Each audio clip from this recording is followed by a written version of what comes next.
Thanks, Glenn, for your introduction. Something that I should have done yesterday, because I feel strongly about this, that the University of Wollongong and the Vice-Chancellor, Professor Gerard Sutton, Professor Stephen Hill and Dr Glenn Mitchell in particular, and other willing participants in the university, we owe them a great debt, because it is the first time in Australia that a university has opened its doors to people of all ages, of any level of education, and it's the first time for free that you've been able to get distinguished visitors sharing their considerable knowledge and expertise and bringing their shining example and stature and their innovative ways of doing things to a free summer school open to everybody.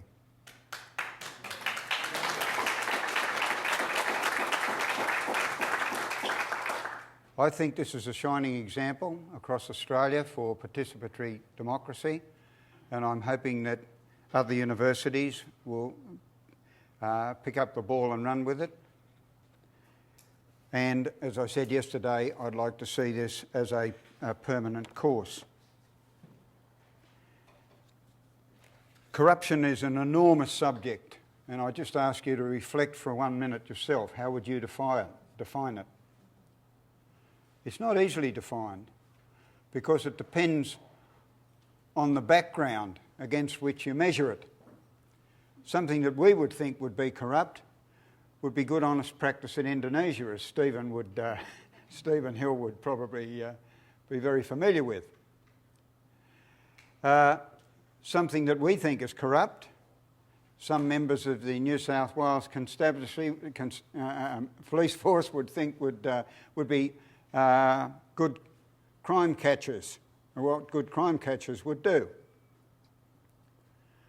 So I'm going to get to the definition of corruption later, and whilst I remember, I am very conscious of the fact that there are students here who will be looking to credits towards their degree, and I have, amongst my considerable file of papers at home, I've got a whole compactus room full of documents.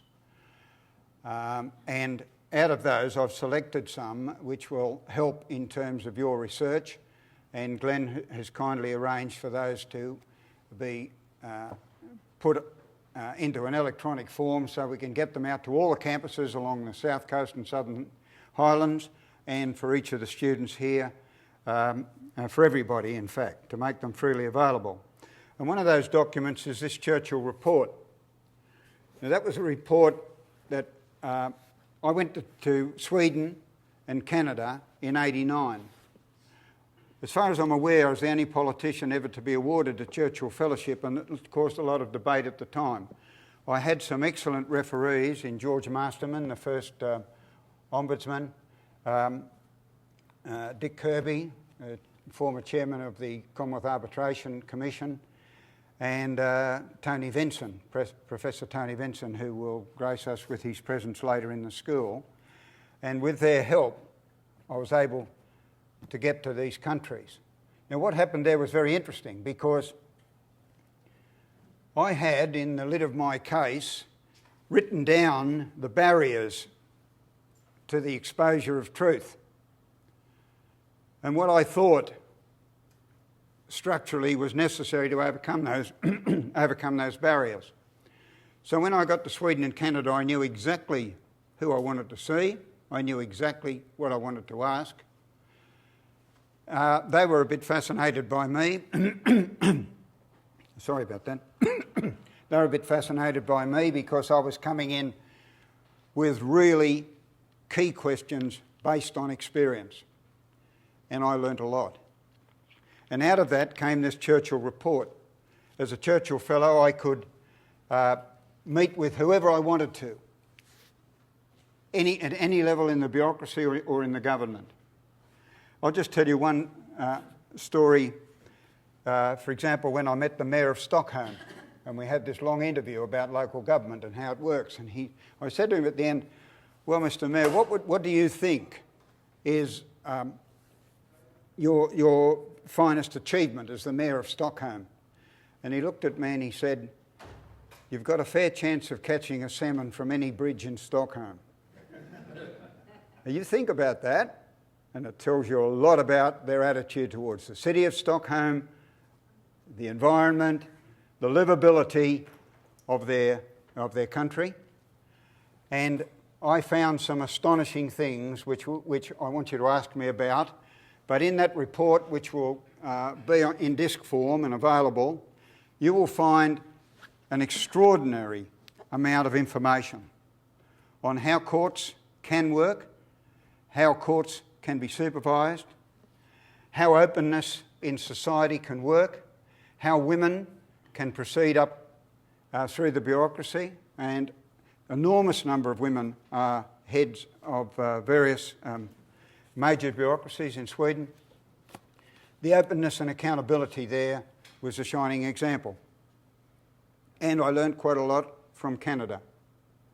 I also attended the World Conference in 1993 at the Anti-Corruption Conference in Mexico and chaired a committee session.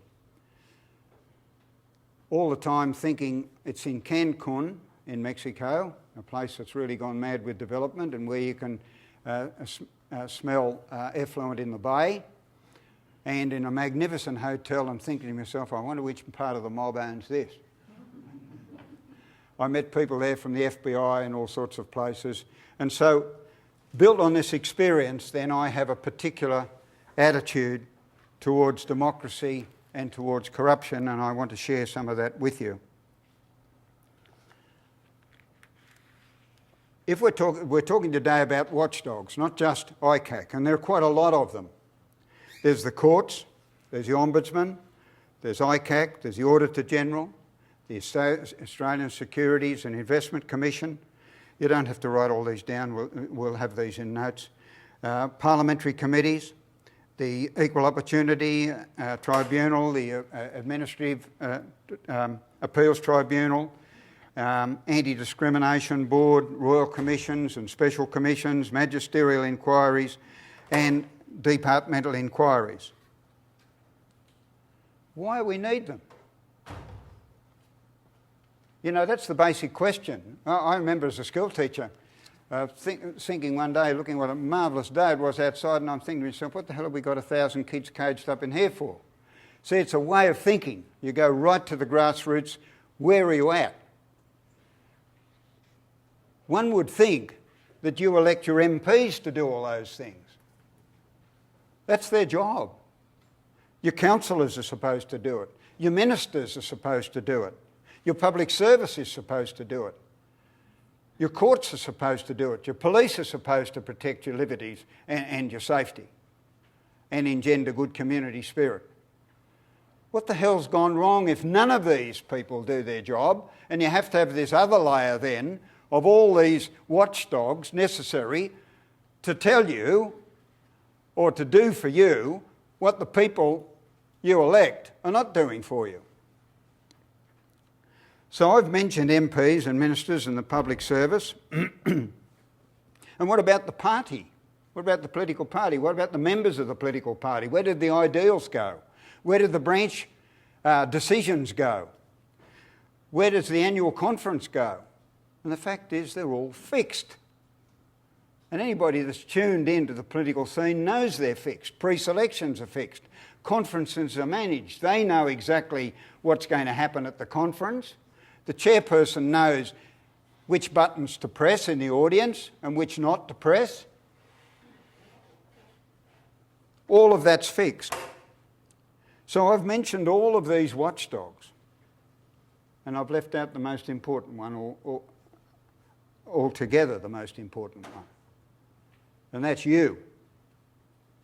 You, the citizens of Australia, are the most important watchdog of all.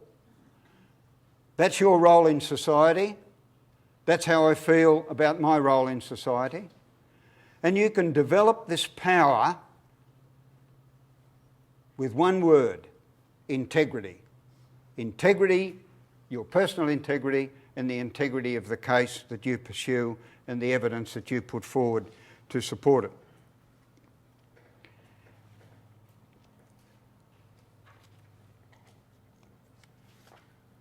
I want to read part of an extract from a letter that I wrote to the Independent Commission Against Corruption.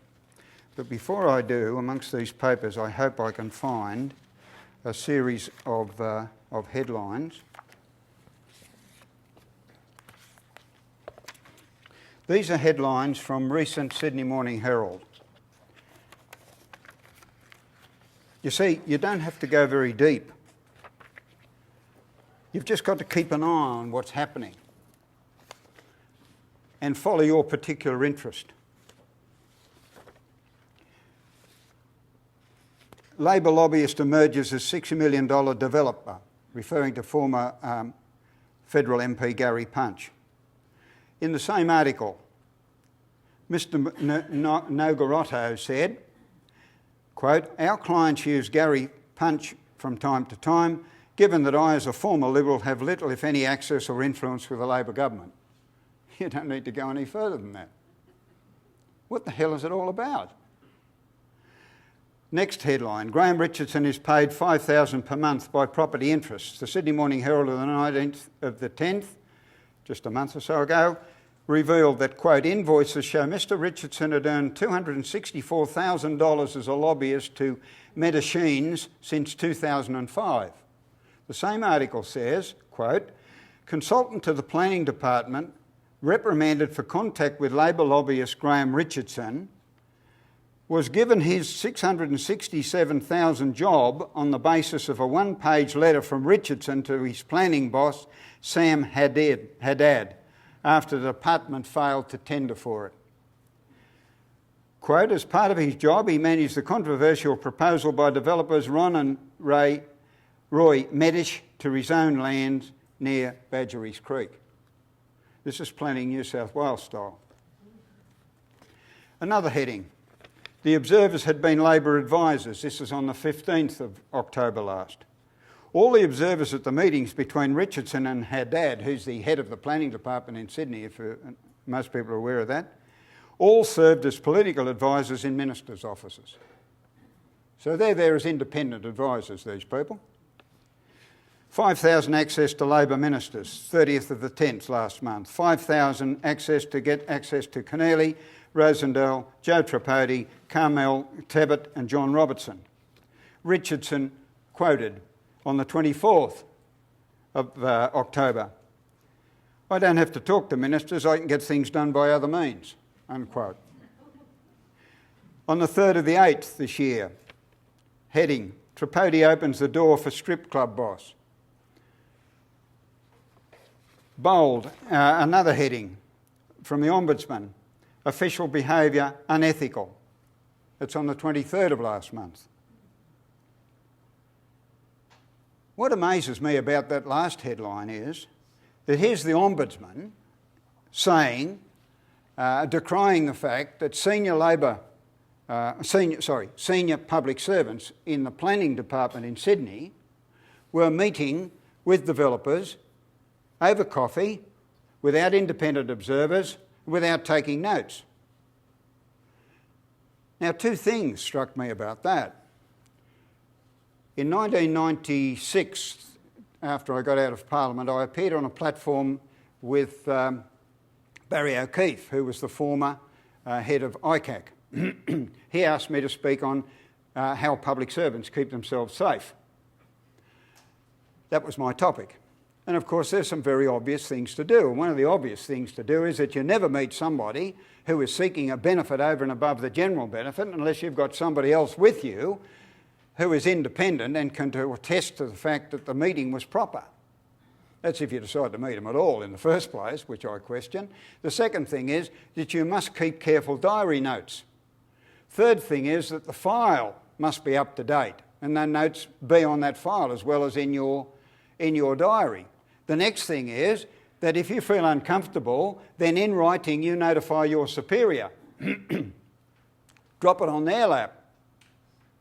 And what your superior is supposed to do, which Rod Oxley very carefully didn't do when he comes on television and tells everybody, what a wonderful boy am I. I knew nothing about the corruption going on in Wollongong Council. Like hell. Like hell. Now that's defamatory for me to say that. He could not possibly know. He could not possibly know. I mean, he's only the CEO. But what he didn't tell you is that ICAC, going right back to the time it was formed, major part of its charter is corruption prevention. And under those corruption prevention guidelines, the CEO's job is to institute protocols, process and practices to ensure the integrity of their office and the integrity of all those people who work for them. So his job was not only to set the example, I am not going to meet with developers, which he did, right? But I am going to ensure that none of my staff put themselves in danger and that they are going to keep proper notes and that the files are going to be up to date and there is going to be an official observer. I'm talking about this back in 1996. Happens in Wollongong in the last couple of years. 12 months later in Sydney, guess what? Despite the corruption in Wollongong, senior planning officials meeting Richardson and others, lobbyists and developers, without keeping notes, in private, outside of their office. And I want to know what the hell Justice Crips, as the head of ICAC, is doing about that. So I'll read out a few paragraphs. And this is where I want you to feel your personal power. Like I said yesterday, remember that neath that official regalia lurk common genitalia. You never forget that, you see. Never forget that. You don't feel intimidated by these people. This bloke is the head of ICAC. But the fact is that I pointed all these things out to him from the Sydney Morning Herald. And how did Frank Sartor become Minister for Planning when in fact he was an independent? He was the independent Lord Mayor of Sydney. He then gets a very safe Labor seat. I don't know what happened to all the other Labor candidates for that seat, but he gets the safe Labor seat and he ends up Minister for Planning. And on the way through, I better read this to protect myself.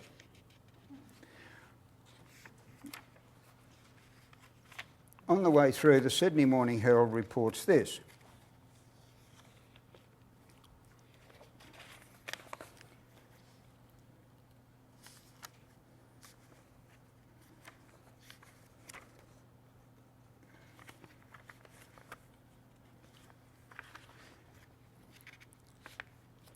Frank Sartor is preferential treatment of a company, Streetscape, owned by the sons of ALP power broker Eddie Obeid, right?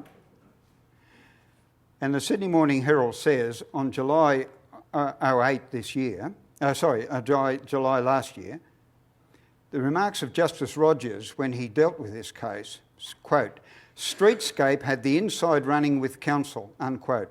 The Sydney Morning Herald revealed that Streetscape came last in the tender assessment and Goldspar was given the contract, but it was taken away from it and given to Streetscape, Eddie Obeid's son's company. In legal fees alone, the decision by the then Lord Mayor Frank Sartor cost ratepayers over $1.25 million in damages. I want to know why the Commission Against Corruption under Justice Crips did nothing about that. I want to know why, 12 months after I write this letter to them, these secret meetings are going on in Sydney. They're treating ICAC like a joke. I want to know why, the Wollongong Council, for example, I want to know where was the regional planning office of the department? Didn't somebody look out the window and say, oh, there's a 12-storey building there? I wonder where that came from. You know, I know that's an exaggeration, but it's just amazing to me. Because, why am I asking that question? Because I gave Frank Sartor, when he was Minister for Planning, a 48-page report detailing the coincidences between non-conforming development application approvals and donors to the then Mayor of Nowra, Councillor Watson, and his independence team, and I wanted to investigate it. They said they didn't need to investigate it. I took that report to Frank Sartor. I took it to his planning office here in Wollongong the week before. emailed it to them the week before. Get to the meeting with Frank Sartor, he knew nothing about it. Did he know nothing about it? I don't know. If he didn't know anything about it, why didn't his office take an interest and tell him? I don't know. All I'm saying to you is that what I said to ICAC at that time, and this is, I don't want to get bogged down in this because there's so much I want to do. This is what I said. ICAC has had a long genesis. Many were involved and many risks were taken. John Dowd, Eddie Azzopardi, Derek Freeman, Bob Bottom, myself and others, including honest police. We all endured threats and harassment, and ICAC was a major step forward. It is now a shadow of itself. Justice Athol Moffat in the registered clubs, in the face of Askin, asked for extended terms of reference. George Masterman, as the first ombudsman, couldn't examine police. That was specifically left out by Rand, incidentally. And he protested through the Sydney Morning Herald as the ombudsman, and he finally got the power to investigate. Justice Woodward was unknowingly misled by Chief Investigator Brendan John Whelan, who was found to be corrupt. He was the Chief Investigator to the Woodward Royal Commission. And so I go on, and how I met Justice Street, the Chief Justice, in his chambers. And I said to him, because we'd criticised him in the Sun Herald, and then I got this lovely gold-plated letter from the Chief Justice, would like to see Mr Hatton and all this stuff, silver tray service, all the rest of it. And then we got down to, I wanted to know why in the Rand Royal Commission he didn't ask for extended terms of reference, because he said, oh, Mr Hatton, you know, we couldn't examine this and we couldn't examine that because of the narrow terms of reference. And I said to him, Mr Street, those little people down there, you're God. You're the head of the justice system. They expect big things of you. I want to get that into you, that way of thinking. What the hell are we employing these people for? So I finished up by saying the terms of reference, the personality of the Commissioner, the level of public accountability, the quality of investigative staff, the commitment, sincerity, determination, experience and resources dictate whether the structures with coercive powers such as ICAC are effective in the prevention and exposure of corruption. And then I gave him the list of all the property donations that have been made to both sides. And I want to be bipartisan in this. That same report was given to Barry O'Farrell, Leader of the Opposition in New South Wales, in his office, personally, with 2 researchers and myself. It was also given to the member for South Coast, Shelley Hancock. It was the last week of Parliament, and therefore there was a lot of pressure on, and I understood that it may not have been able to get up that week. I phoned Liam Bathgate, the head of his the Leader of the Opposition's office, after we'd sent the stuff to him over the weekend. I said, what did you think of it, Liam? He said, it's very strong. Can you hear that silence? Nothing happened. Nothing happened. Over 12 months, and nothing happened. I addressed a meeting in his electorate recently at Ku-ring-gai, and I told them straight that they haven't got a representative, and you haven't got a representative.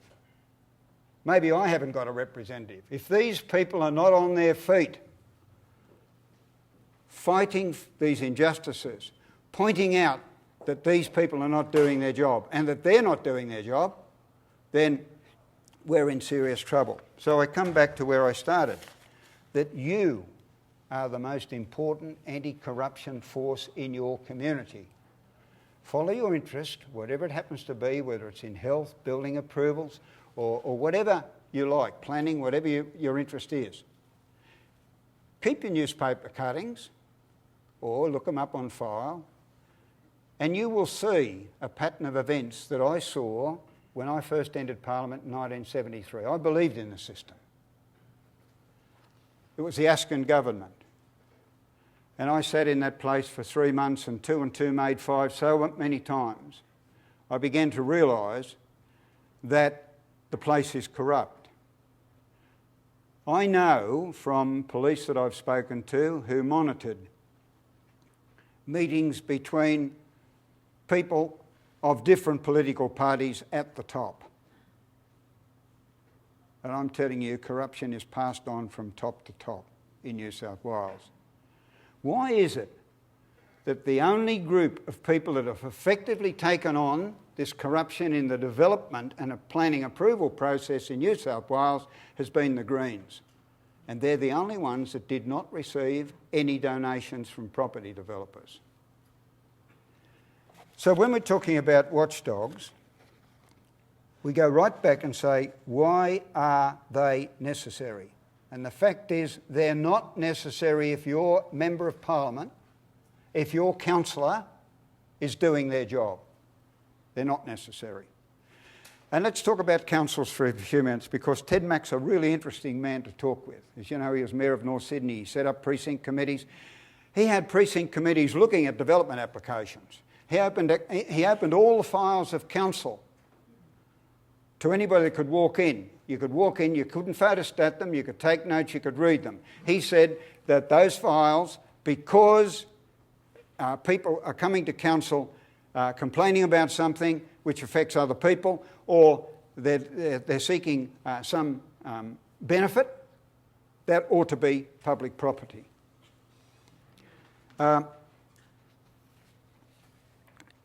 So Ted took as his stance that I am the representative of the people.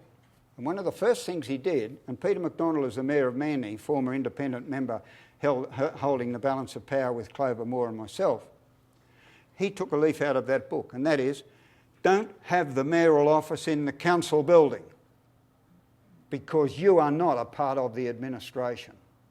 You think about that. You see? You have the mayoral office away from the council building. You don't end up in the position where you're defending the very organisation that you ought to be questioning,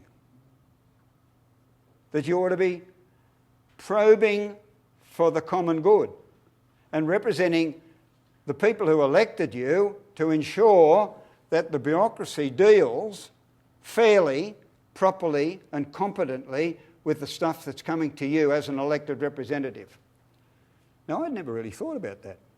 I was a Shire president a long time ago, and I had an office, although in those days I was also a school teacher, so I was in and out like a buzzing bee. But I think that's extremely important, because this is what happens in Parliament. Ministers represent the department. Now, in Sweden they don't do that. The public service is separate. It has an independent role. And as I mentioned on Monday, it's an offence in law to interfere with the rightful performance and competent performance of a public servant of their duty. And at the same time, the Ombudsman in Sweden ensures, upon receiving complaint that it's properly investigated, that that public servant's not doing their job. So there is a level of accountability there. But it's an interesting thing that it's separate. The other thing that I mentioned on Monday I want to come back to is the guts of what we're saying here. Those public servants are your employees. They don't belong to the faction that happens to control the council. They don't belong to the mayor. They don't belong to the Premier or the Prime Minister or the Labor Party or the Liberal Party. And that's what's wrong with the Australian model of democracy. The minute the Prime Minister gets elected, the minute the Premier gets elected, the public service is working for her or for him. The public servant's not working for them. And the Minister for Police is not working for the police. And we've got this famous quote in front of the Police Committee investigating the relationship between Ted Pickering and Commissioner Lauer, and I was on that committee, and I had the time of my life, I might tell you. But the famous quote by Lauer says, "You put shit on me, I'll put shit on you."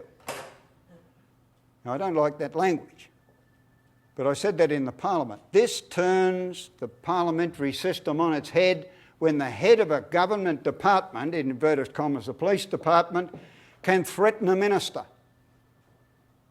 And that's what's been happening in New South Wales for a long time. The police know who in government, in opposition, has a bit on the side, not paying their debts, involved with him or her or whatever, and they keep files. Make no mistake about that. Make no mistake about that. The position of the Minister for Police or the Minister for Transport, whoever it is distance. Distance. Why isn't this happening? Why did John Hatton have to blow the lid off the Department of Motor Transport and find trafficking in taxi plates, hire car plates, overloading of trucks, stolen vehicles, dummy pink slips, inspection slips, a whole morass of stuff? Why did I have to do that? Why isn't the Minister for Transport, Peter Cox at the time, doing it? Why isn't the head of the department doing it? Now, I'm going to come back towards the end of this series, this 7-week course, and talk about some structures that will overcome that. But I want to underline a few, one of the other things I said on last Monday. So what are the symptoms of corruption? Secrecy. You have a right to know. Don't ever let anybody tell you you don't, and you make their life hard as you can if they say no. Close relationships. And that's between public servants, by the way, as we've seen in Wollongong. Anyway, unusual decisions. Unusual decisions. Is there a policy? And is that policy open to everybody? Is there a level playing field? See, it's not John Hatton talking about anti-business here. Where does the small developer out there who's trying to develop a few blocks of land or build a block of flats or whatever, where the hell are they? They're out there in no man's land because they haven't paid a bribe, or because they haven't got the connections, or because they can't pay a lobbyist, or because they don't know the minister, or because they're not high up in the party. They're nowhere, right? Not to mention the poor person in the street who's going to have a 4-storey building alongside of them that shouldn't be there because the planning code's been overruled by the state government. Intimidation of staff, and that one really is a sore point with me. My research officer, Alan Barry, came to me because he was the whistleblower in the Department of Motor Transport. We had a magisterial inquiry. We showed all these terrible things were happening, particularly people who were buying licences on the road and they couldn't drive. And he's the first to get the sack after the findings are down and the whole thing's been on the Sydney Morning Herald front page several times. Dies down. Blokes arrive from head office. Ta-da, Mr. Barry, you're out of a job. And I felt really bad about that because he had a wife and 2 kids. I paid his salary. He worked with me. He was very good. He was there for about 15 years, as I mentioned on Monday. Why was he good? Because he wasn't a clone. That's why he's good. He was a prison warder at one stage. He was a bus driver at one stage. He was a truck driver at another stage. He's a man that comes in off the street with experience. And they're the people we need around our ministers. We don't need people who are on the gravy train through the Labor Party and on a public service ladder, and they don't give a damn about you, believe you me. The young Turks that wander around Parliament House. In the 20 years that I was there, I saw this degrading of the way these people treat parliamentary staff, never mind their own staff. It's disgraceful because they don't come out of the community. The ruthless punishment of whistleblowers, the contemptuous treatment of public duty, the cover-ups and lack of responsiveness, and the failure to keep proper records. So whenever you see any or all of those things, suspect corruption. Now, what I want to do is I want to leave enough time for you to ask questions and I might ask a few questions of you too, by the way. But where did this Justice Crips inquiry get to after I wrote him this savage letter? He came out, not referring to me, in the Mercury, because the Herald picked it up and then they knew he was referring to me because I've called for a Royal Commission. And part of terms of reference to that Royal Commission is I want the failure of ICAC examined by a Royal Commission. He then defended himself in the Financial Review because I said to him a year ago, is it because you have incompetent investigative staff? Is it because you're not focused enough?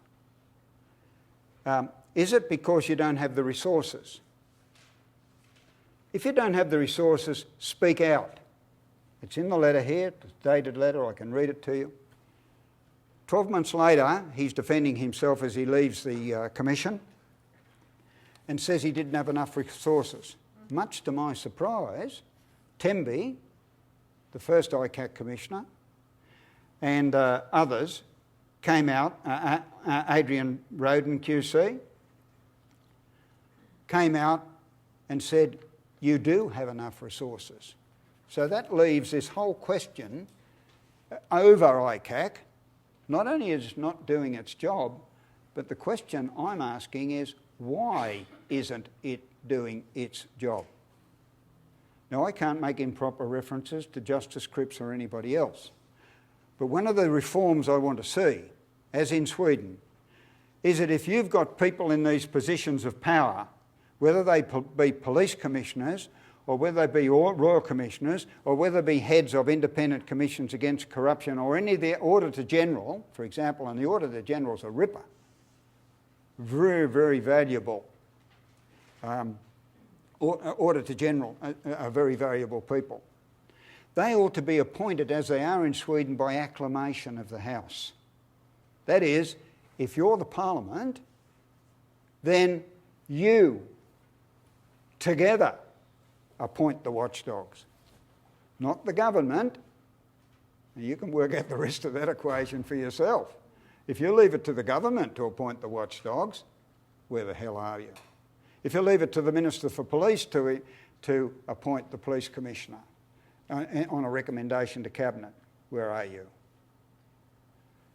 So I want to get later down to these structural points. Last Monday I dealt with the following things. A day in the life of the Parliament. Remember, you're controlled in the first 10 minutes. The role of parliamentary committees I haven't spoken to today, and ask me about that because they are important watchdogs. Your MP as a facilitator works within the community, listens to the community, represents the community, crafts ways of bringing about what the community wants. Not cut and dried in the party room or the caucus room and you're left outside, sorry mate, I can't help you. The symptoms of corruption, how elections are fixed, and I reminded you to come back to me on that one, please. Some of my definitions and what your parliamentarians don't do. Right, it's over to you.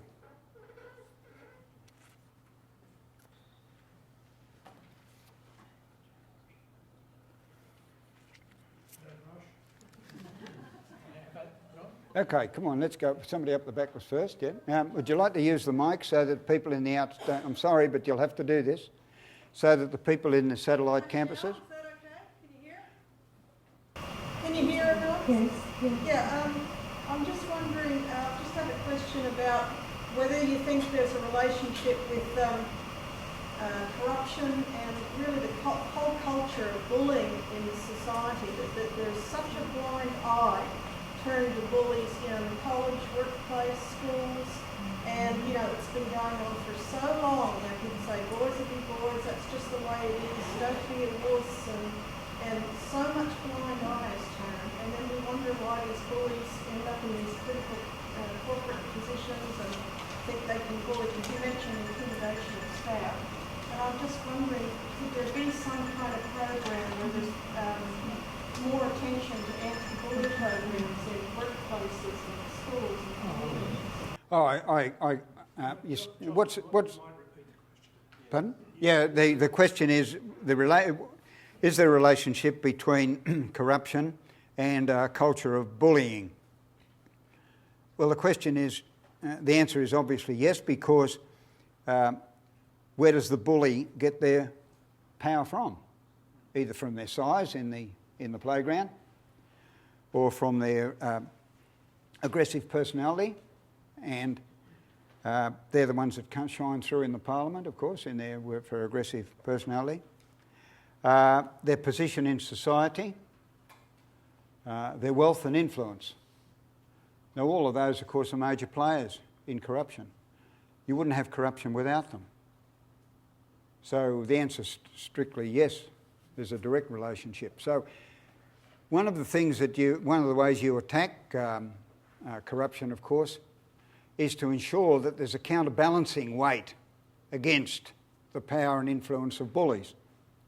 In other words, there has to be mechanisms of accountability and decentralisation of power which removes some of their power base and therefore their influence and their ability to bully others.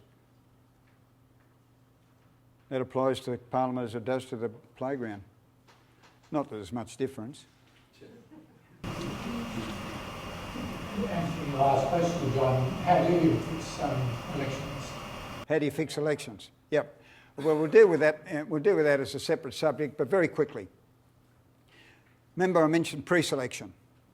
That's where Joe Tripodi and Eddie Obeid get their power from. They can organise the numbers. They can arrange that that particular branch is going to vote for that particular candidate. And it happened here locally. It happened here locally. The people who are nodding their heads would know about that.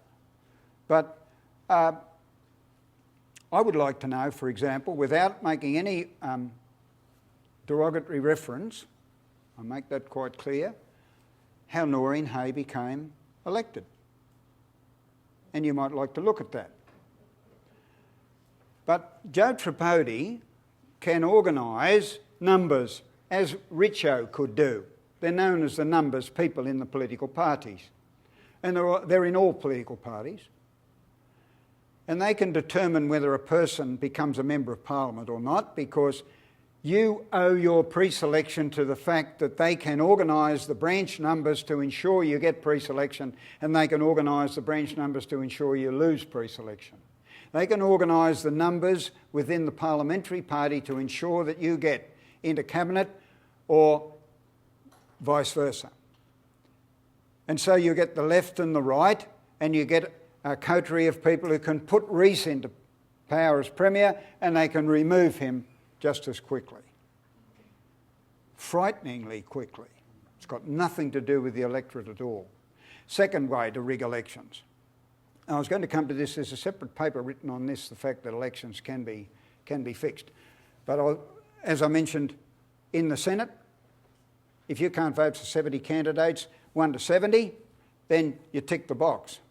That gives the power of the people behind the scenes to allocate all your preferences for you.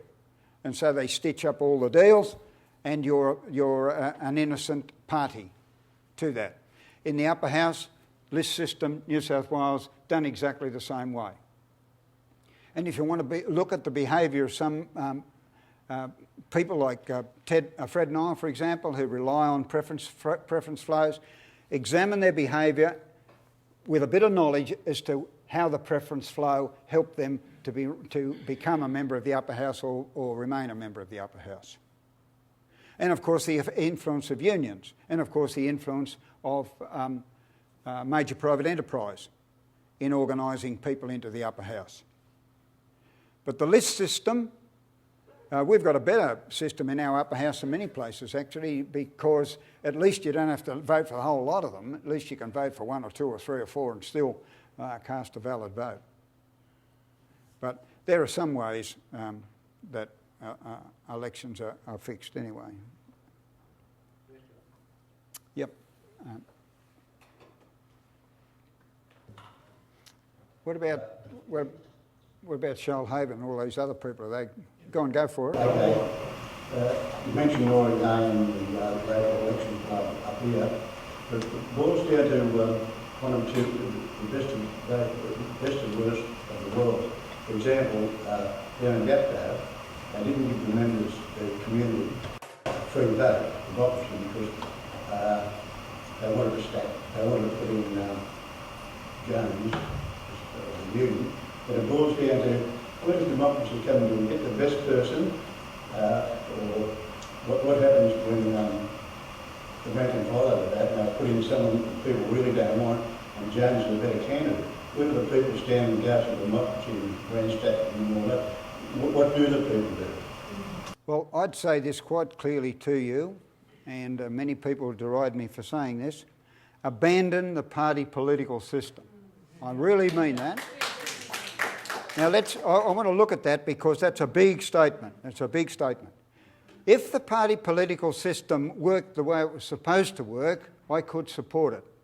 That is, you do have conferences. That is, you do have open membership. That is, the membership do help select the candidates, right? And make the policy at the annual conference.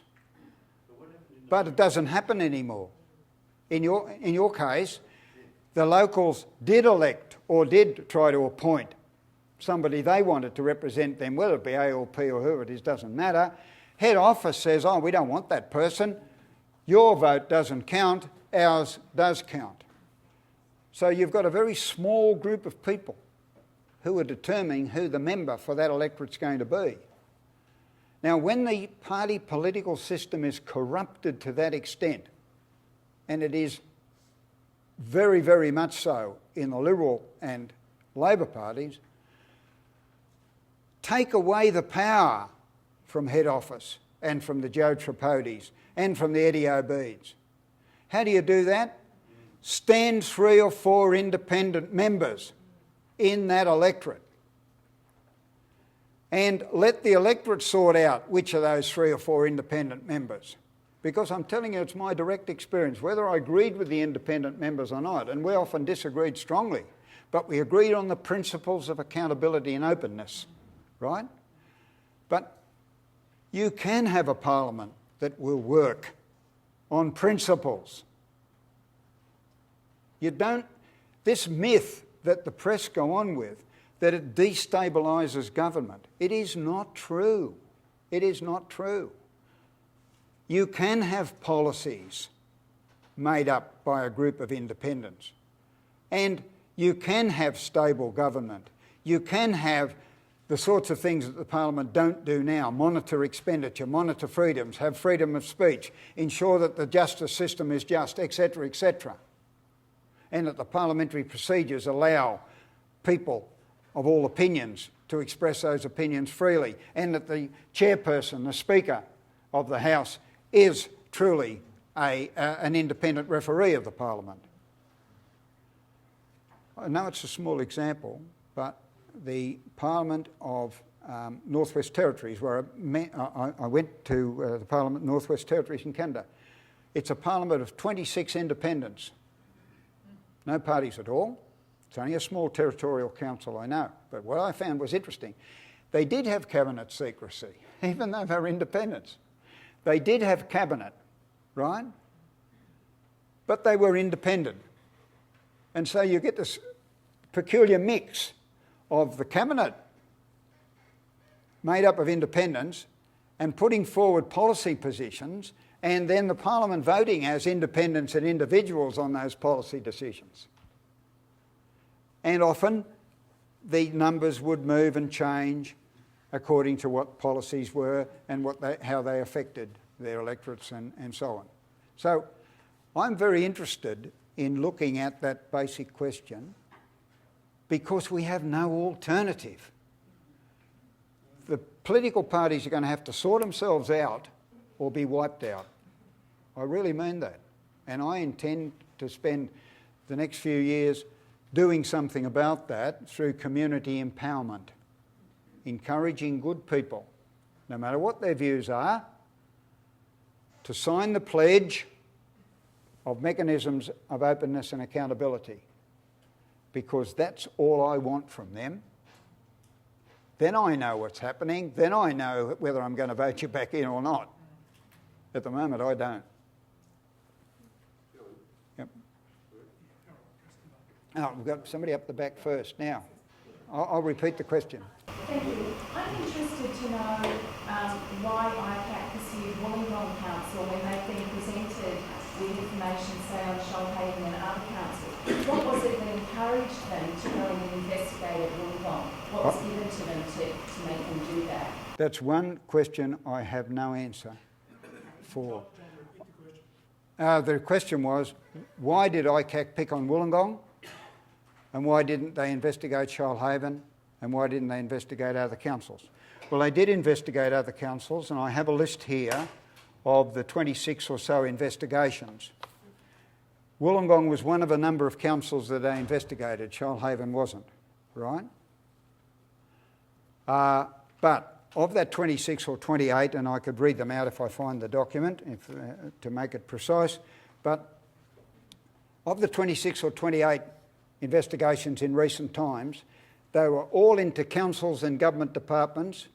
None was into a government department at the state level, and none was into the Parliament except one, and that was to investigate a leak from Cabinet Office. Now, isn't that a statement in itself? That's the only time they ever got close to Macquarie Street. If you're out there, Justice Crips, tell me why. In view of those headlines I read there today, in view of the fact that they treat you and your commission with contempt in Sydney after your findings in Wollongong, why didn't you look at state government? I don't know. I've got some theories. Now, Bateman's Bay, right, let's go. Yeah, just when we have a few questions here when you've got a chance. Yeah. What was it? Karen, go. Would you like us to go? Okay, first question, Mr. Vinson. John, thank you very much. First, I'd like to compliment you on what you've done today. But I must say that in terms of what you raised about ICAC, I can support that at the 3 years of recent research into the council in the best of the tower. And I compliment you. I would like to ask, it's saying by the First Commissioner that the ICAC have adequate resources. I must say to you that after 3 years, 2.5 years, I've been trying to get ICAC to look into something so basically obvious, and I can't. And this is something after having gone up to the state government, and it's gone to it was passed from the state government to ICAC to the church, and they came back with a negative. And I must say to you, I believe very much that the socially interlinked with the conscious event. I'd like to make one other observation about that. And I speak as somebody who spent 40 years as a member of the Liberal Party, and as somebody who was a state director of the largest political party in Australia. And I would question some of the points that you made about the political party system, particularly in regards to the Liberal Party. I'd like to deal with that separately, but please keep going on this list that I can, because I think that's an absolute morass. Now, I would really welcome a debate on the philosophy and operation of political parties in Australia. And I don't know to what extent you want me to go into it. I've given you a clear example where I took what I believe, and I think I'm in a position to know what evidence is, solid evidence to Barry O'Farrell, and nothing happened. And he's the leader of the opposition.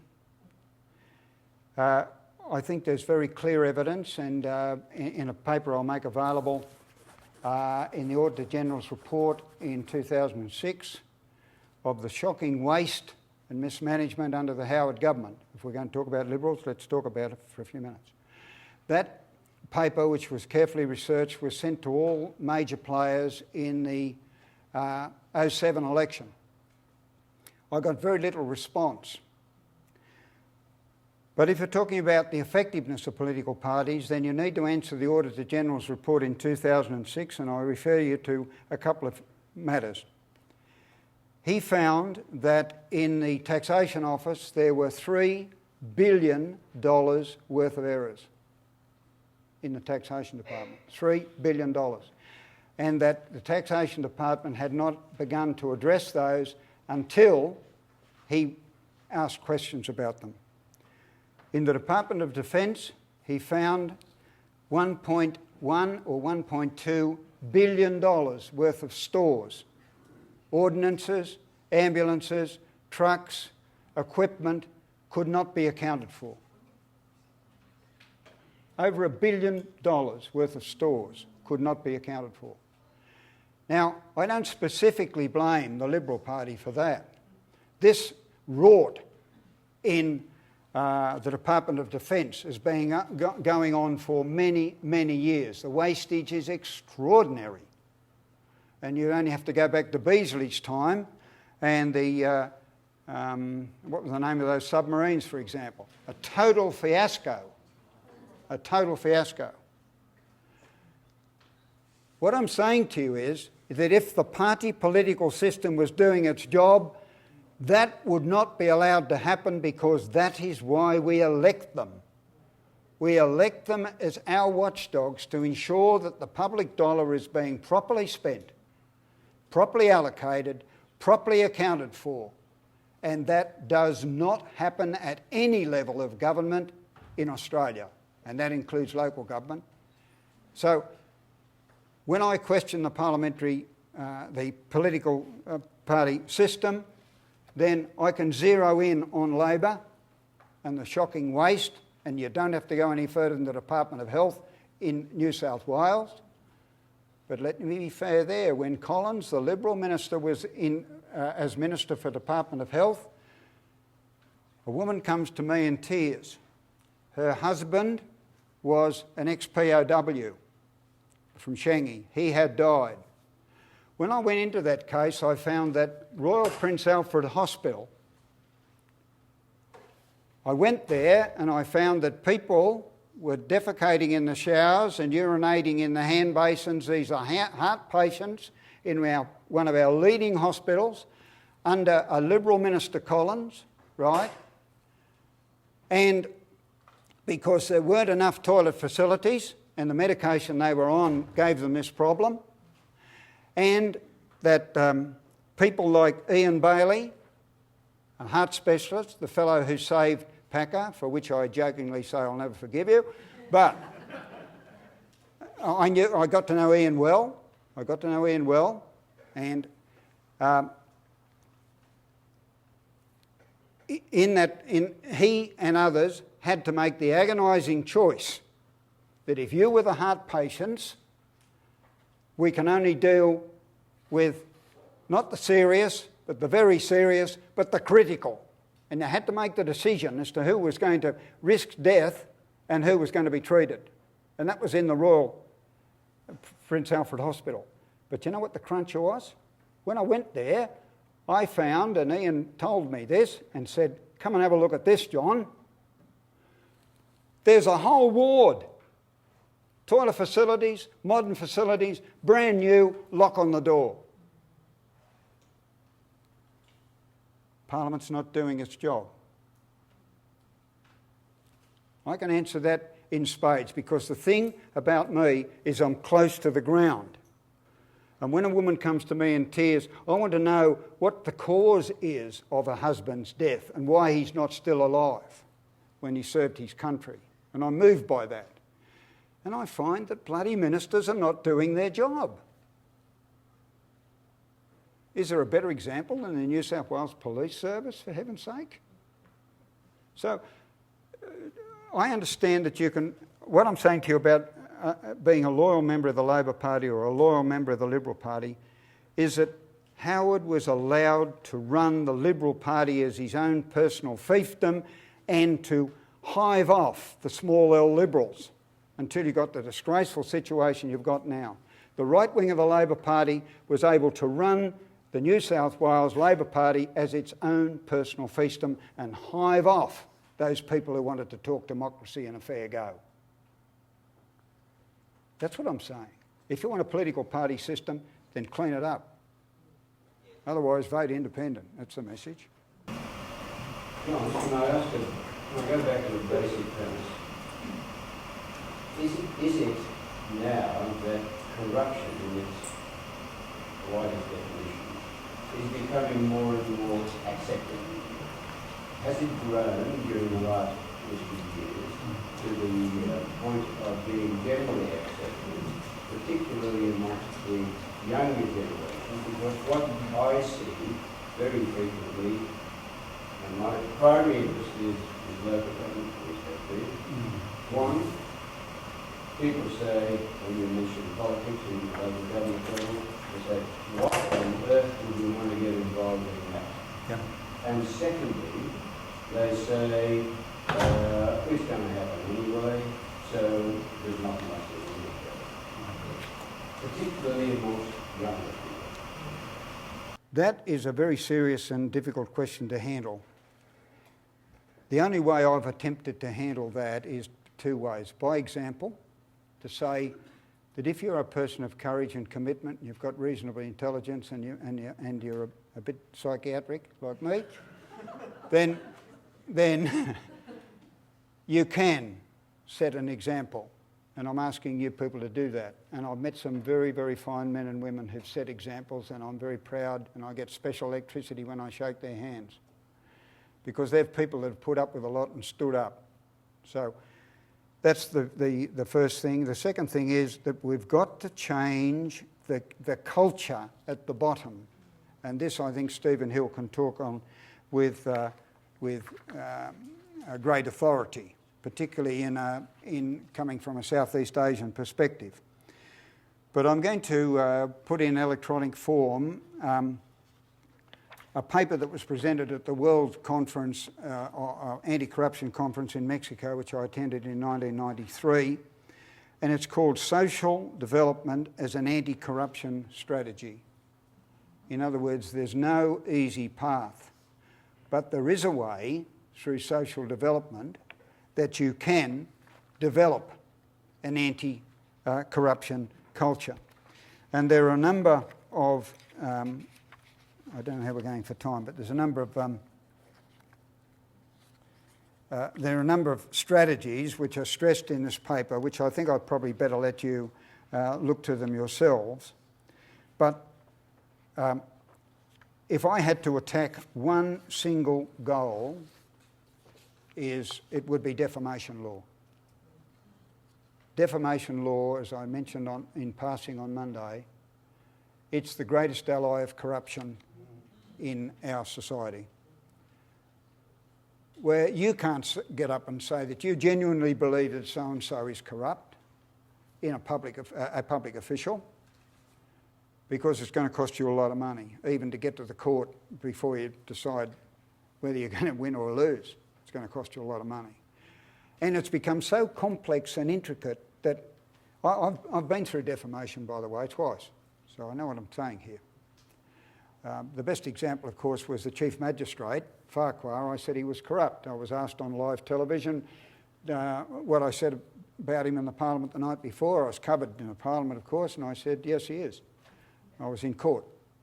He was jailed, cost me $9,000. He's the Chief Magistrate. He's found to be corrupt. He ended up in jail. He tossed in his hand. It cost me $9,000 in 1980-something. Now, defamation law reform is one of the keys. Secondly, it's personal empowerment. In other words, it is true for a lot of young people and a lot of older people. What can I do? Now, that's the job of this school, and that's the job of this course over a period of time, to say to people, there's a lot you can do to empower yourself and protect yourself at the same time. But it does boil down to secrecy, decentralisation of power, and personal empowerment, and social structures. But that's an inadequate answer, and I know it is, but unless we go into it in detail, then I can't sort of do it at this time, I don't think, but I'd like you to come back to that. But you'll get, each of these papers will be available, and I'll give you a list of these papers, and this is one of the most interesting. He's the Professor and Chair of Colgate University in the United States. The fact that it's named after a toothpaste is a bit interesting. Righto. It's also a university that we have a strong relationship with, Colgate University. We have exchange students and exchange academics. So before we go, we've got 45 minutes, so we've still got plenty of time. Before we go back to Karen, because I want her to get all of her questioners on screen and asking their questions, we might now go to Hans. So Hans, Chris. Yeah. Hands. The question is, can it not be made easier to approach offices like our council, for instance, where it was before you went into the lift and went into the department that you wanted to go. Now you have to go to the information and have somebody coming down to you. So this is number one. The second question is, wouldn't it be easier or a possibility to change the system by getting the compulsory voting away? Right, let's deal with a couple of those points first. First of all, in the meantime, while you're trying to change the culture, what about this for an idea? That in fact, a city like Wollongong should appoint 4 or 5 people who are elected. Now, people will say, oh yeah, but that's what your councillors do. Well, that's what your councillors don't do. Maybe they should, but they don't do. There ought to be, paid by the council, but employed by the Wollongong people, what I call facilitators.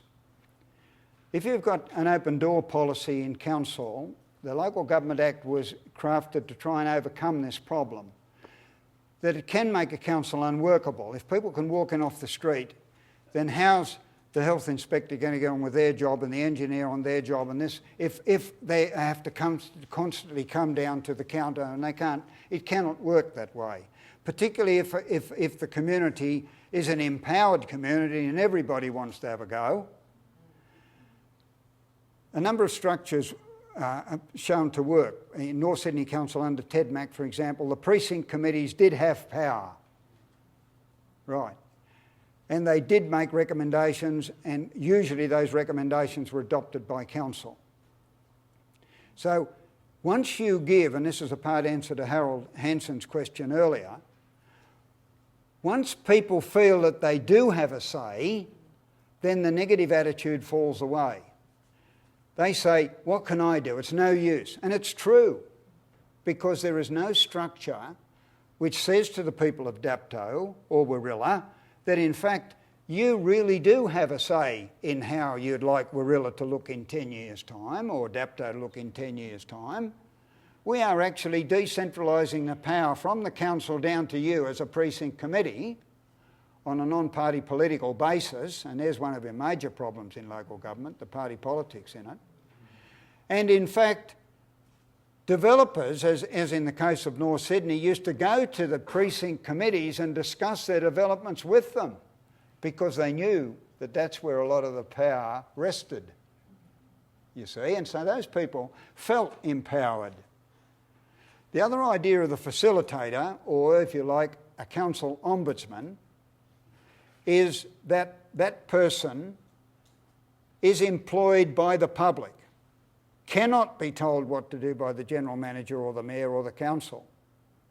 Their job is to facilitate the truth flowing out of the building and to have sufficient power, as does the Justice Ombudsman and the Administrative Ombudsman. There's quite a number of ombudsmen in Sweden, actually.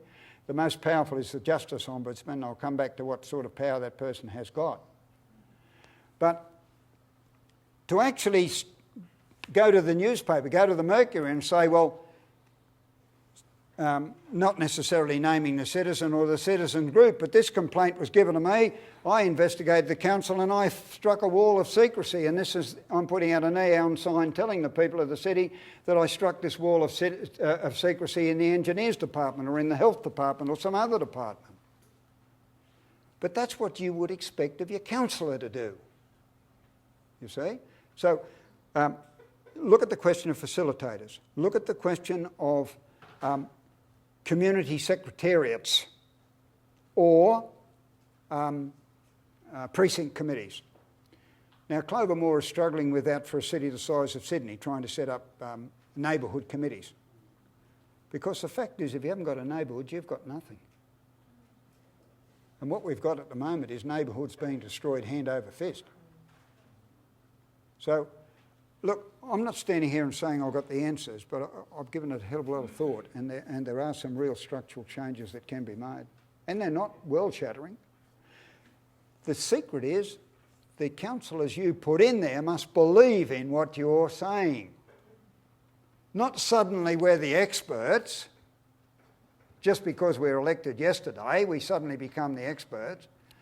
Not that because we have these reports from council officers, therefore we know what we're talking about and you don't, and the new councillors in Shoalhaven, after we got rid of the old bunch, are saying that right now. That is exactly the opposite to what they ought to be saying. They ought to be saying, look, Mr Manager or Mr Engineer, look, we've seen this report. I wouldn't mind if we had a week to go back to the community and discuss this with them, and then we'll come back and make a decision. There's nothing so urgent in local government that's got to be decided the day before yesterday. And that becomes a pattern of behaviour. Now, what's the big problem in that? The big problem is we do not support our councillors and we do not pay them. That's the big problem. And you walk into a council, particularly a country council, and you've got that much need and you've got that much money to satisfy that need. And you've got to make policies and you've got to discriminate. Right? Now, the best way you can discriminate is to have the community as part of your decision-making process. But how the hell are you going to earn a living? And of course, the people who earn their living by distorting the process become the councillors. And the people who can't earn their living by trying to represent the people don't. That's the guts of the problem, as I see it. What do you reckon, Harold? All right, we might go back to Batemans Bay and exploit them as listed for the next 5 minutes. So, Karen, have you got some more speakers, more questions from Batemans Bay? Do we have any more questions or questions? Do you want to add anything else to your question before? All right, sure. Okay, so we have how many? We've got 1, 2, 3. Okay, so we'll see how we go. So how long would you like us to allocate plan, or do you want us to go along? Well, we've got just over 35 minutes, Karen, so we've got room for your questions, we've got room for questions from here, and we've got room for questions from Bega, Moss Vale and Shoalhaven as well. So I'd seize the moment and go now. Okay, let's go. So Penny, Right. Taking your position of putting a distance between the minister and the department, how would the concept of ministerial accountability would it need to change? Could somebody repeat that question? I must say to everybody out there that after 22 years in Parliament, I've got industrial deafness, so, and I have got some hearing loss. I must say that. But somebody repeat the question for me, please? Just repeat the question if you could, and I'll try and clear it up a little bit in here. Ministerial accountability. How does a ministerial... It's taking your concept of just putting a distance between the minister and the department. How do you see the concept of ministerial accountability working? Okay. Because if they are to expose the problems in their departments, how then do they deal with the fact that they are then responsible for those problems? Well, first of all, let's go to the key point. Ministerial accountability in the Westminster system was supposed to work this way: that you have an independent public service that's paid by the people and serves the people, and careers are formed inside that public service based on how competent and independent those people behaved. The minister, if something very serious happens, within that department had to bear the responsibility. That's ministerial responsibility. So he had to rely on the integrity of the information that he received or she received.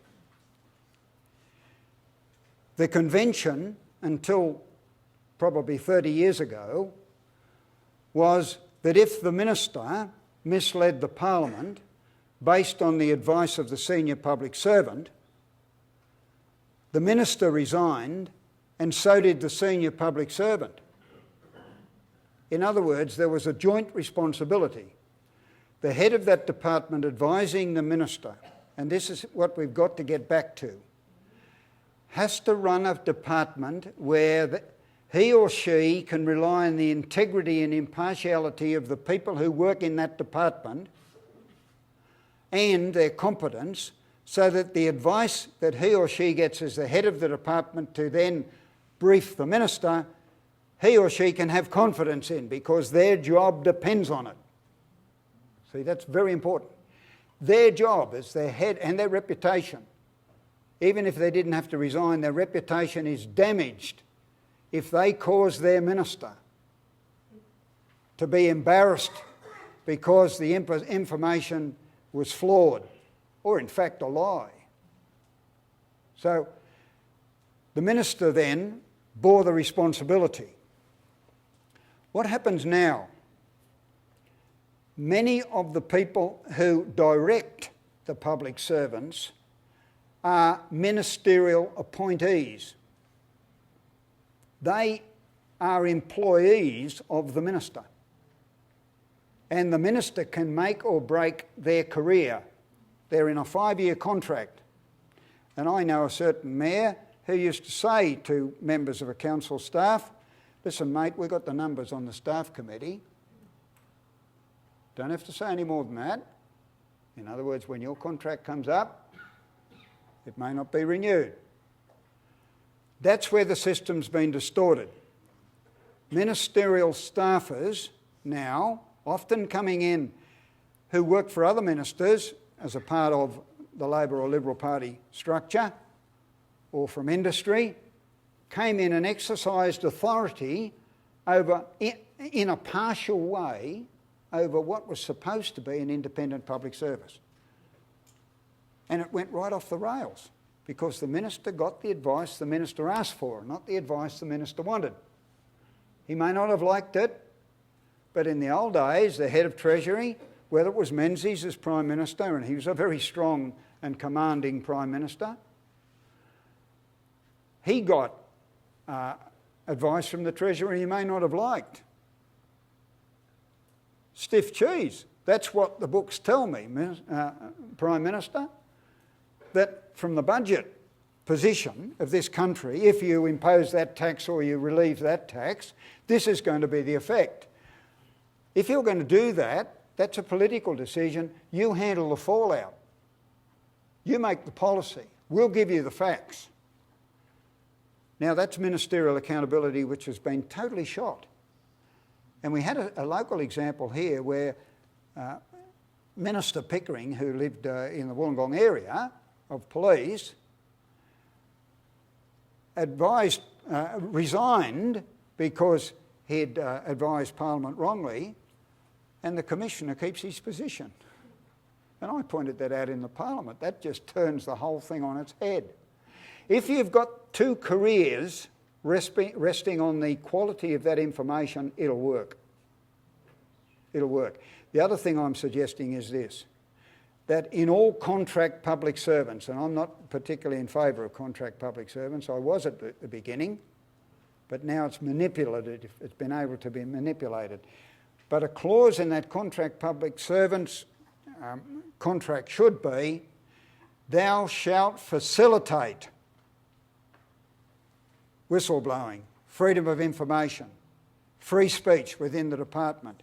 Your job, your contract rests on that pivotal point. If you do not, then you have breached your contract. Now, the way politics works now, nobody wants that. They don't want the truth to come out. So we've got to bring it through from the bottom. That's why I'm here. I hope that helps with the question. Thanks, John. Our next question. You talked, John, about the symptoms of corruption, secrecy and intimidation being too often. How has terrorism made a difference to people's right to information? Now, the second part of the question I didn't catch. I talked about the secrecy and the symptoms of corruption, and the last part of the question, what was the last? My question was, How do you... Has terrorism interfered with freedom of speech? How do you tell? How do you tell? Oh, yeah, on Monday. No, sorry, I got it. Sorry. John, just to clarify, no, I've got it. So basically, how has terrorism impacted on freedom of speech, people's rights to freedom of information? On Monday, I mentioned a number of things. First of all, at the local government level, I don't think there's anything that you should be denied knowledge of. Because, as Ted Mack said, the smart money always knows. A confidential committee of the council is a conflict in terms. It doesn't happen. It leaks, right. At the state government level, there's almost nothing, in my opinion, that should be denied a person. It's knowledge. I'll come back to that if you want to me. At a federal government level, and in some aspects of police work, and that has to be very narrow, believe you me, because it's going to be misused, but as far as national security is concerned, there has to be a level of secrecy. So how did they overcome that in Sweden? That's a difficult problem. Where somebody says, now look, you're putting the whole population at risk here. We can't tell you about this terrorism. They came up with a smart solution. The Justice Ombudsman in Sweden is bound by the Official Secrets Act, but is the public window into the security services. In other words, he or she must be briefed as somebody outside the organisation. The other clever solution is to stop these people becoming political police because they've got the power of secrecy. That information should be shared with the Leader of the Opposition, so that the Prime Minister or the relevant Minister of State and the opposite number, bound by the Official Secrets Act, must know. So what you've done... They can do it in law. Yeah. Both parties coming together. That's right. Now, Hans is a person who's experienced war. Do you mind if I say something about you in a moment? I'll do that in a moment. We have an extraordinary individual in this hall, but in wartime, that's what happened. They formed a war cabinet from both sides, and they were defending their country for its life. It can work. You see, whether it's the CIA doesn't tell the President what's happening, and there's plenty of examples of that, whether it's ASIO that doesn't tell the Minister what's happening. When Lionel Murphy carried out a raid on ASIO, they thought the world was going to fall in. So there are mechanisms, as I speak directly to the question, there are mechanisms to handle this in a democracy, even though they're very dangerous areas. Now, I'll just have here, Hans, would you mind standing up? I hope he doesn't mind anything. Here is a person who was a member of the SS in Germany. Here is a person who suffered, obviously, very grievously, post-war, in France, I believe, as a prisoner of war. And naturally, being an SS officer, he was treated extremely badly and lucky to survive. Here's a person that is involved now in the Workers of the World movement and is an active and philosophical anarchist. So we have in our midst somebody who's travelled from the far right in Nazi Germany, being a part of the administration of Hitler, and awarded the Iron Cross twice for bravery in knocking out Soviet tanks, to coming round, sitting in this hall, saying, "I've been there." Now, that is an extraordinary life's journey, and his wife is of the Jewish faith.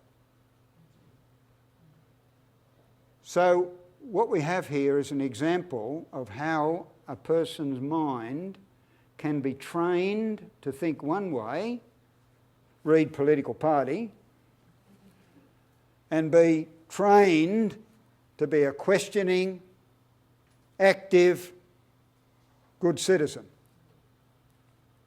and overcoming a language barrier in the same way. What's the name of your book, by the way? We better give it a little... One Man in His Time. Hans Post is the name, and the title of my autobiography is One Man in His Time. One Man in His Time is a book, In Wollongong. is an amazing book to read, and it's self-published by Hans, and he goes around speaking to groups. And so I am inadequate when I try and deal with somebody of that amazing ability. Just quickly, I'll talk about this book. This is Ruth.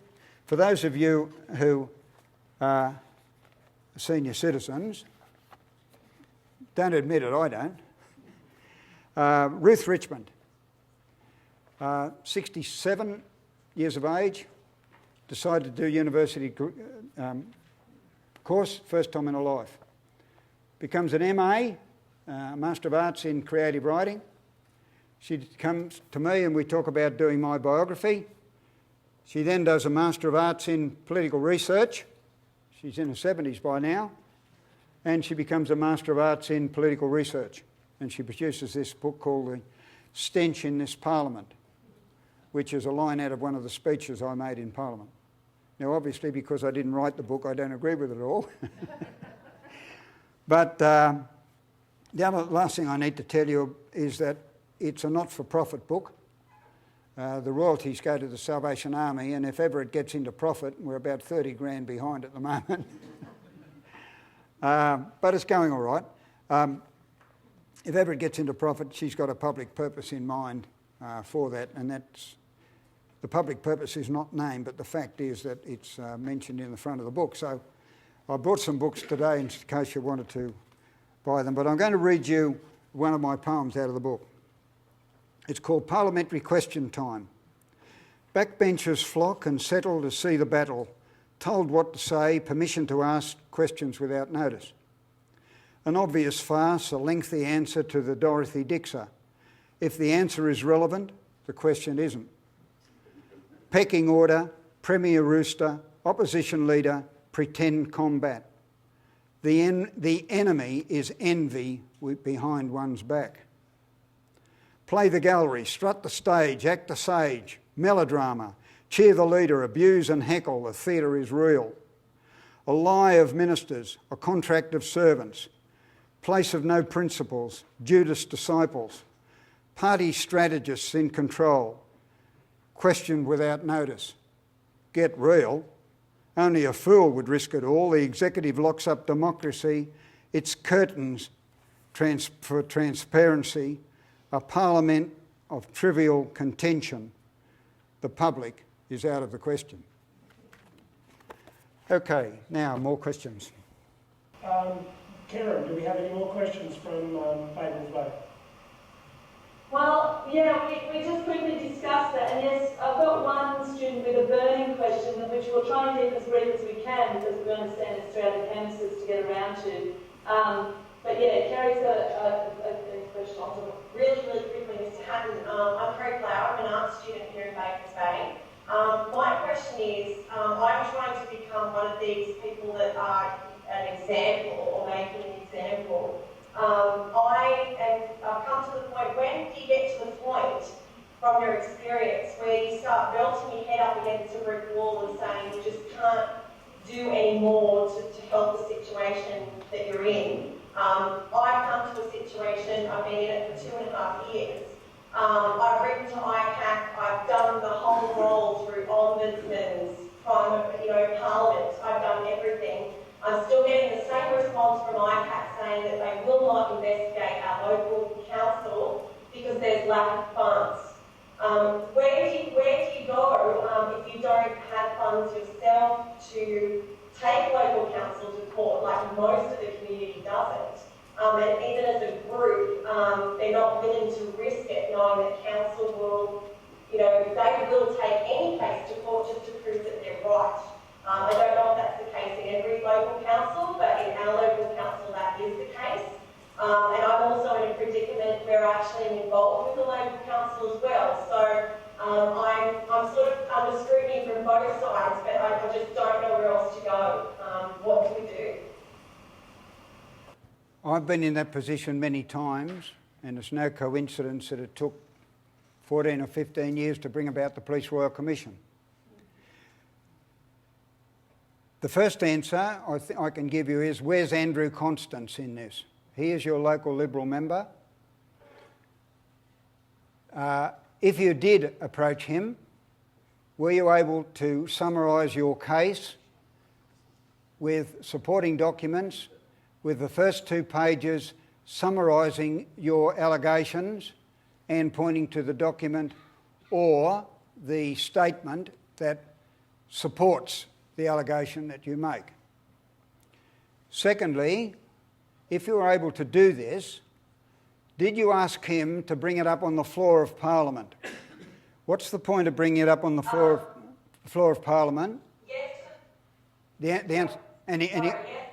Yes, the first question, and the second one, there was no response because I kept getting the response, I'll get back to you.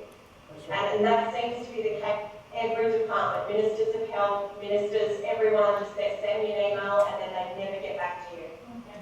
You just get put under the rug, and it's a major problem, and unfortunately it's all to do with money and corruption, unfortunately, and I know everyone else knows it, but unfortunately it's come to the point where I'm now having to sell my home to actually take these people to court, which I can't afford to do.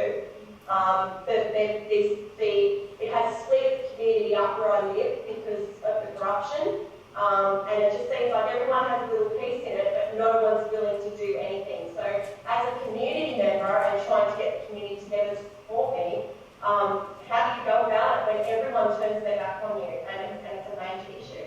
Well, when you've gone through all those procedures, you really have to rely on your local member.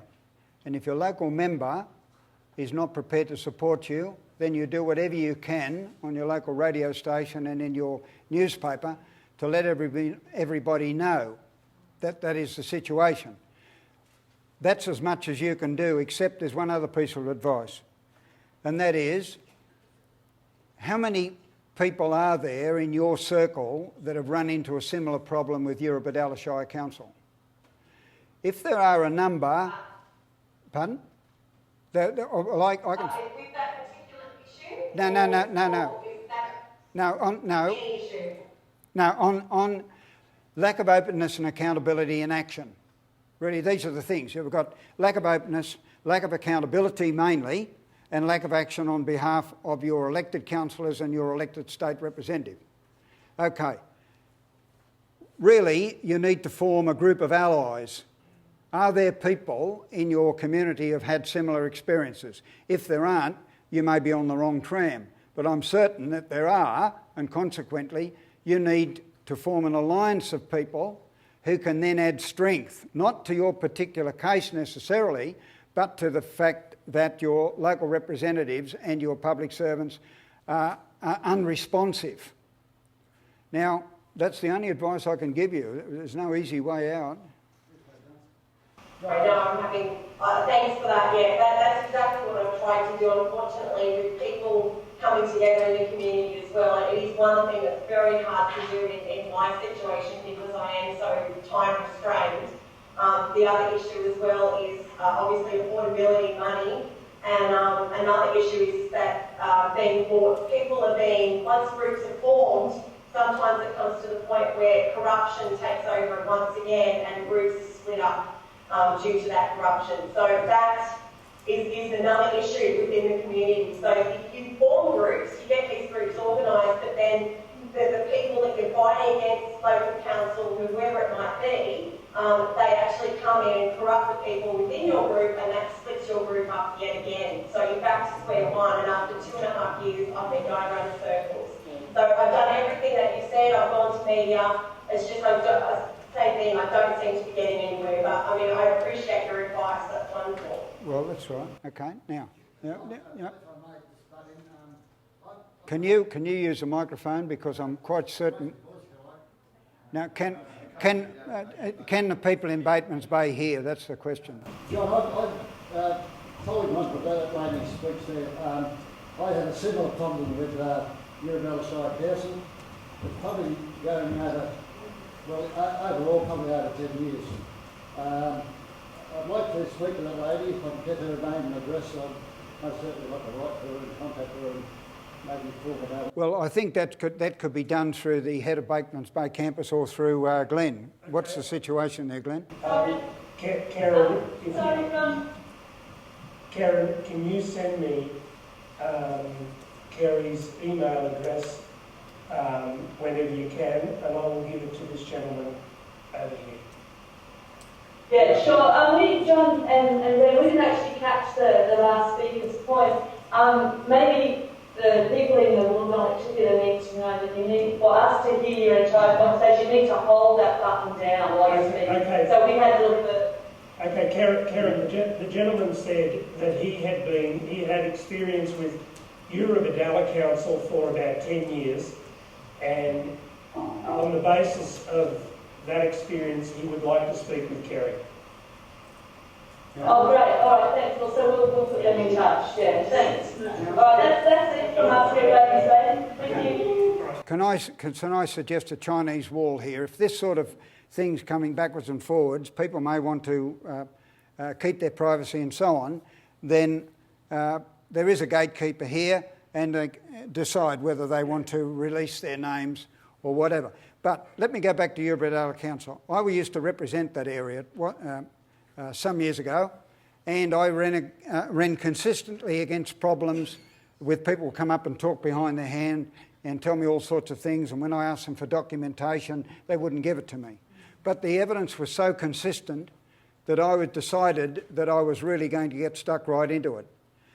Eventually, what was the outcome of that? I stood up in the Parliament, I named the Shire President and the Chief Planner as being corrupt. Now, either your representative has the male hormones to do that or not. And it means that representative has got to believe in democracy, has got to help you collect evidence, and if convinced, and only if convinced, be prepared to stand up in the address and reply debate or the adjournment debate, or if it's powerful enough, an urgency motion on the floor of the House at question time. And one of the ways that you can pursue it is with questions on notice through your local member. It comes down to whether that local member has the courage, based on evidence, if you've got good evidence, to take the case forward. Now, for example, if Eurobadala Council's bad, and I don't know, I haven't anything to do with Eurobadala except for a couple of cases have come to me lately, which I must say this to everybody in all campuses, I'm not handling individual cases anymore. Now, it's very important because that'll dilute what I want to do. I want to get to who's lighting the fires, not putting out the individual fires. That's up to your local representatives.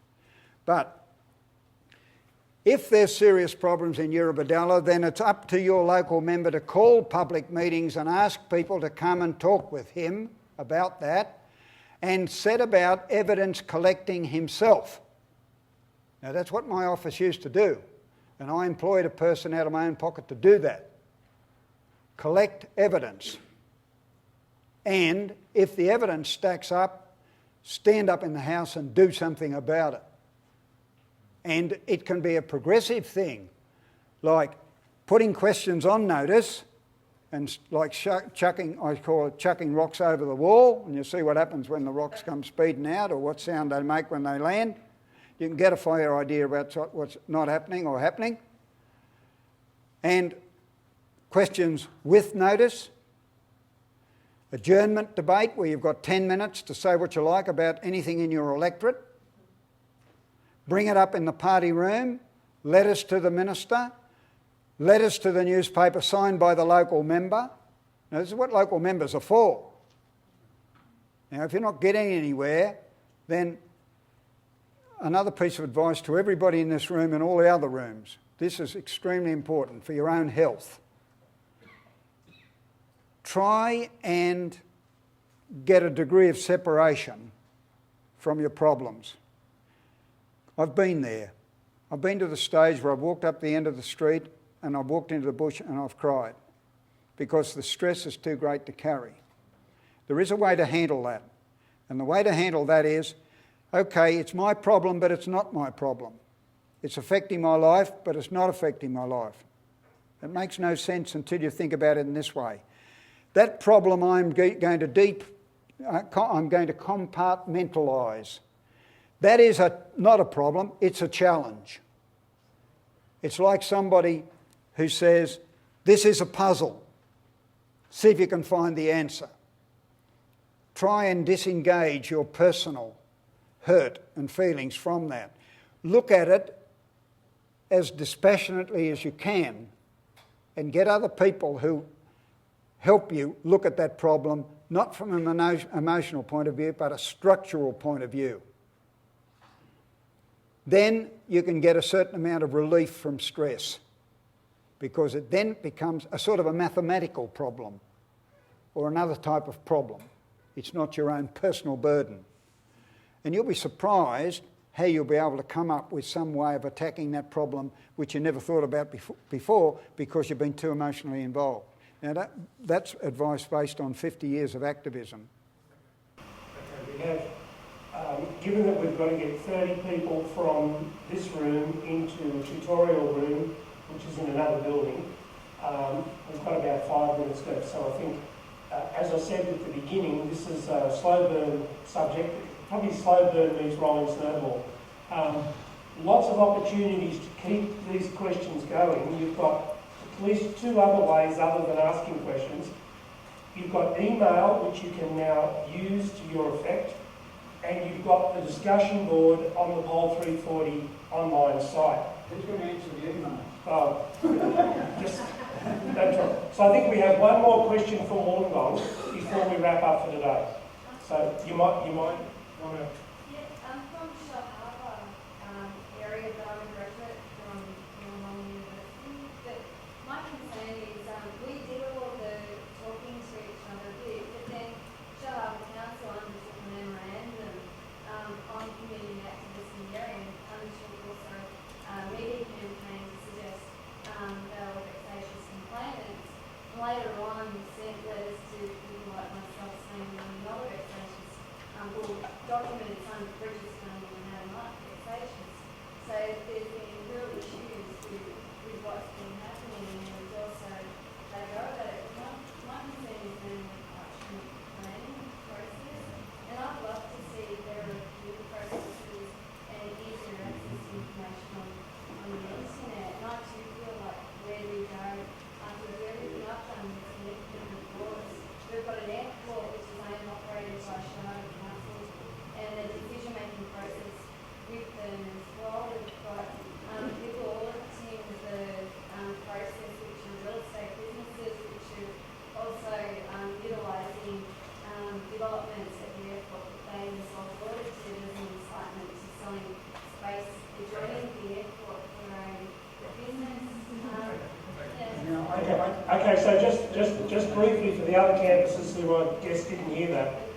This is a question from a student who is now officially defined as not a vexatious complainant, from Shell Harbour, who has done many of the things that people interested in solving a problem have done. But the real core of the question is, what can be done or what should be done about the planning processes which local governments are in charge of, because this is clearly an area where a lot of people have an enormous amount of trouble and problems. So, John. First of all, I don't know your administrator. I know he came from Bega, but I don't know him personally. I'm saying to him, through all these campuses and through newspapers and television, if he labels you a vexatious complainant, he's a disgrace. Oh, no, it was prior to the Oh, right, But he's okay. not doing anything really about it. Because vexatious complainants are some of the best people I've ever met. That is a weapon you must remember to wear as a badge of honour. When they use that weapon, it's a badge of honour. Now, it's very... John Mant, an ex-ICAC commissioner and the fellow who rewrote the Local Government Act, is going to be a speaker later on. I want you to ask him that question because he set me thinking in an entirely new way in a paper that he presented earlier this year at a planning conference. And it's the guts of what this is all about, particularly where council has got an interest in the very thing that they're passing or failing, right? And that is, if you go before a court, you're entitled to know what the evidence is against you, your case to be heard and to be decided by an independent arbitrator. None of those things happen in planning in New South Wales at any level. Ask John Mant about that, because I intend to ask Justice Kirby, as an ex-High Court judge, whether in fact parliaments can interfere with the basic rights that go right back to the Magna Carta, the foundation of our law, our British law, right? And if there isn't protection there bloody well ought to be.